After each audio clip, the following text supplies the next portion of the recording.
বাংলাদেশের রাজনীতিতে আবারও আলোচনার কেন্দ্রে শেখ হাসিনা।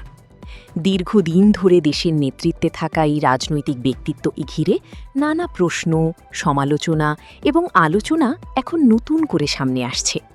কিন্তু আসলে কি ঘটছে? কেন তাকে ঘিরে এত আলোচনা? শেখ হাসিনা বাংলাদেশের অন্যতম প্রভাবশালী রাজনৈতিক নেতা এবং বাংলাদেশ আওয়ামী লীগের সভাপতি।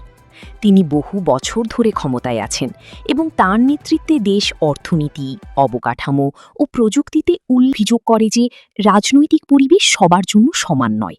অন্যদিকে সরকার পক্ষ থেকে বলা হয় দেশের স্থিতিশীলতা ও উন্নয়নের জন্যই এসব পদক্ষেপ নেওয়া হয়েছে। জনগণের মধ্যেও এই বিষয়ে ভিন্ন মত দেখা যাচ্ছে। একদল মনে করেন শেখ হাসিনার নেতৃত্বে দেশ উন্নয়নের পথেই গিয়েছে। অন্যদিকে আর একদল মনে করেন রাজনীতিতে পরিবর্তন আসা প্রয়োজন। সোশ্যাল মিডিয়াতেও এই বিষয়টি নিয়ে চলছে ব্যাপক আলোচনা, যেখানে পক্ষে বিপক্ষে মতামত প্রকাশ পাচ্ছে। সব মিলিয়ে বাংলাদেশের রাজনীতিতে শেখ হাসিনাকে ঘিরে আলোচনা এখন তুঙ্গে। ভবিষ্যতে কি হবে তা নির্ভর করছে রাজনৈতিক পরিস্থিতি, নির্বাচন এবং জনগণের সিদ্ধান্তের উপর। আপনার মতামত কি? কমেন্টে জানাতে ভুলবেন না।